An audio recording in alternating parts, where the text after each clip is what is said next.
What's up, everybody? Nick here.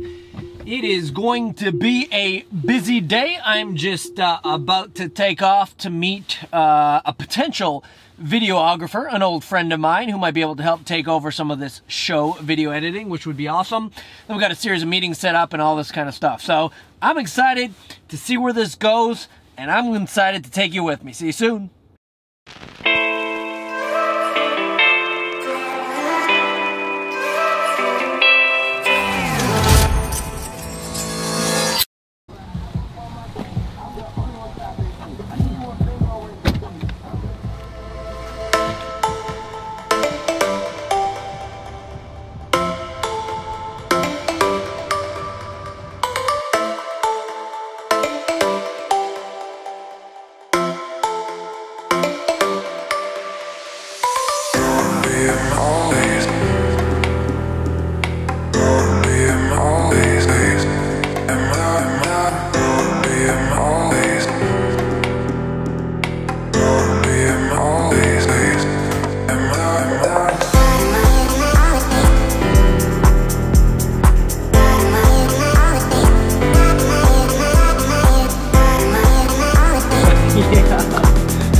So I think I built a reputation in the marketplace, basically saying if you want to be a business owner and you want to succeed, you don't have to be a douchebag. Like, you don't have to overly aggressive sell. You don't have to like force people to do, you know, what you want.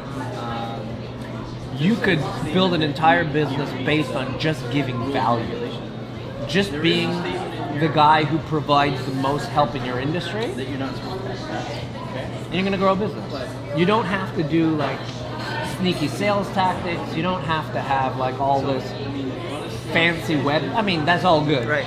But I bet in the coming years, especially because entire businesses are being built around social media, the businesses that win long term are the businesses who know how to outgive their competition. Like the businesses who literally like, I'm just going to provide as much value as possible, and I don't care if you buy from me or not. I literally don't care. If you do, great. If you don't, that's why it's good. Long-term, but you walk away having a great experience from our marketing. Secondly, I have what's known as an accelerator call. This is where we spend 25 minutes to 55 minutes deep diving into someone's business, providing them actual implementable strategies on what they can do to get a desired outcome right after that. I'm in. Now, the other thing you can do, and maybe I do this, I would duplicate one of your winning ad sets and just test this. You could go up to $500 or $1,000 a day, but change your manual bid to say you're only willing to spend up to $30 for a lead. So what that does is, A, it gives you the impressions that you need to target your ideal audience, but it tells Facebook, hey, look, I'm not really willing to spend more than $30 a lead. And Facebook understands that, so it optimizes accordingly. Go with an aggressive budget, but then switch over to manual bid, cap the most you're willing to spend on a lead, and see how that performs, because that too, with the manual bid, will get you massive distribution within your lead cost, and you should see cheaper leads at scale that way too. And then we got a whole other series. I mean, we got 2 B Lives today. So one with my good friend, Gary Neal, $40 million a year e-commerce business. We're going to talk e-commerce to our Facebook Marketing Mastery group, which is going to be super exciting. And then hey, everybody, Nicholas Kuzmich here. NicholasKuzmich.com. I'm with the man, the one and the only, Mr. Gary Neal. Gary, thanks for joining us. Absolutely. So in addition to being extremely good at what he does, Gary's a fantastic human being. So that's nice. It's always nice to hear. You have a unique strategy on where you drive traffic to. So can you speak to a little bit of that, where the traffic is going, and maybe why you choose to go here versus here, or here versus here, and some of the plays there? Yeah, so we actually, like you mentioned, we have quite a diverse traffic flow. So, when we first started, everything was going straight to a product page, which is great. If somebody has the intent to buy right away, right. Certain products, certain niches, that works really well. Like if it's a viral product or something that's really trending, a Facebook ad straight to a product page, it can convert pretty easily. Sure. For us, we had a couple challenges because our sales cycle is so long. It could be somebody could buy within 2 days, or they could buy within 2 years. So we couldn't really drive them straight to a product page. We had to give them some information first. So after we, our first batch of ads were obviously straight to product. Second was straight to content. So we would create a lot of content around the challenges that they would face when they're installing kitchens, or questions that they may have, that would be an obstacle for them buying. Get them used to kind of that conversation approach, and then use retargeting ads for that. And was that content generated from like what you were seeing in like your Q&A, like customer service forums? Yeah, or so that's where all of our content comes from now. We essentially have our customer service write down any questions they get that we may not have had an answer for yet. They go into a queue, and then one of our content writers will just create the article around that. And then another beeline for my friend Mark, who has a program called 1000 Shows, showing people how to start shows. And this is kind of what I'm doing and why I'm involved. But we're going to have a conversation with that community on how we can kind of better serve them and how to monetize audiences and that sort of. Well, gentlemen, people are stoked about this, so it should be great. Yeah, it should be fun. 5, 4.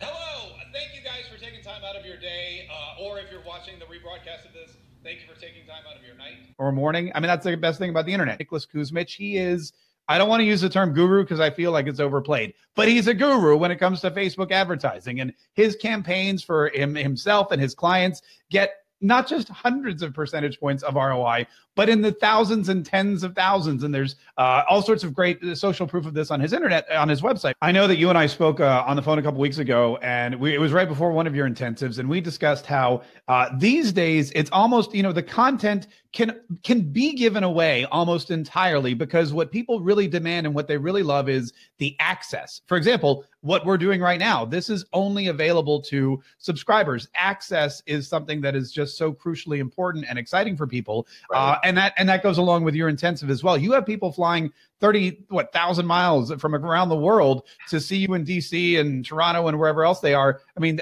they've spent 30 hours on planes because they want the direct access to you after you've already given them so much content. Yeah, and I think that's a key distinction, especially if anyone's going to play in the high ticket space. And I don't know everybody in our group and if they will, but I think, with various levels of price and cost, you're not giving more information. What I think you should be doing is you go from information to implementation, and then you go from implementation to access. And then on the highest level, you go from access to experience.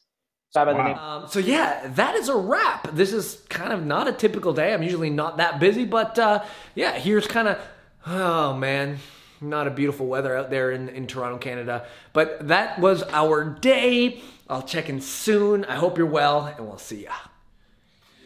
Hey everybody, so we just got some mail, as you can see, from Undandy. Now, Undandy, in case you didn't know, is a shoe company. And a few months ago, I saw a Facebook ad for some custom shoes. And if you don't already know me, I really like my shoes. And so I saw this as conspicuously inconspicuous. Not sure what that means, but they make custom shoes. Cool box and branding, by the way. And so you can kind of design every element of the shoe, up to the lace color you choose, what the top looks like, the bottom looks like, the front, the sides, whether you got rubber soles or not and whatnot. So bought these shoes a couple months ago, and I thought they were really cool. I dig them, and everywhere I go I get compliments on them, so thank you for that. By the way, if you are in Canada, note that you're going to be charged a whole ton extra for customs, as always, and duties and all that kind of stuff. But then today, got this in the mail from Undandy. I thought, what are they sending me? Are they going to try and pitch me on something? Are they going to try and sell something? And I don't know if they know this about me or they did some research or whatnot, but they ended up sending a nice pair of socks. Now, if you all know me, you know I dig my socks as well. I think this is just kind of a brand thing. This is perfect, but here's the kind of lesson to it. One, it brought it top of mind, and so it reminded me, well, wait a second. I almost forgot that I had these shoes from Undandy. Maybe I should buy another pair. But more than that, I mean, this probably cost them a few dollars to make and a few dollars to ship, so it cost them, I don't know, $5 or $6 total to get this to me. But here's the amazing thing that happens with that. Number one, their brand comes top of mind already. Number two, I feel appreciated. And number 3, I'm now thinking about buying another pair of shoes from them. So how can you use this in your business? Well, think about it. If you sell to clients, whether it's a physical product or a digital product, think about something that you could gift them that is directly related to the original item. And then around the holidays or Thanksgiving or their birthday or whatever it be, think about how you can send them a little gift. A, to stay top of mind, and B, to get you, to appreciate them. And then of course, C, to maybe think about how they could be thinking about getting something else from you. And here's the beautiful thing about this. There's no sales letter in here. There's nothing in here that says, hey, we're Undandy, we're having this great, holiday promotion, come buy something from us. This was just kind of literally a nice little gift, and without even saying it, they're probably already accomplishing that which they set out to do. So, but yeah, I just wanted to share that with you as a way to think about how you too might apply some of these principles in your business to create some goodwill with your customers and to overall just be a company that stands out above everybody else. And heck, if you're in the business of digging shoes, check out Undandy. They make some cool shoes and you can totally customize them. I warn you in advance, you could spend a long, long time there trying to figure out what looks good. But go ahead, check it out, and I'll see you soon.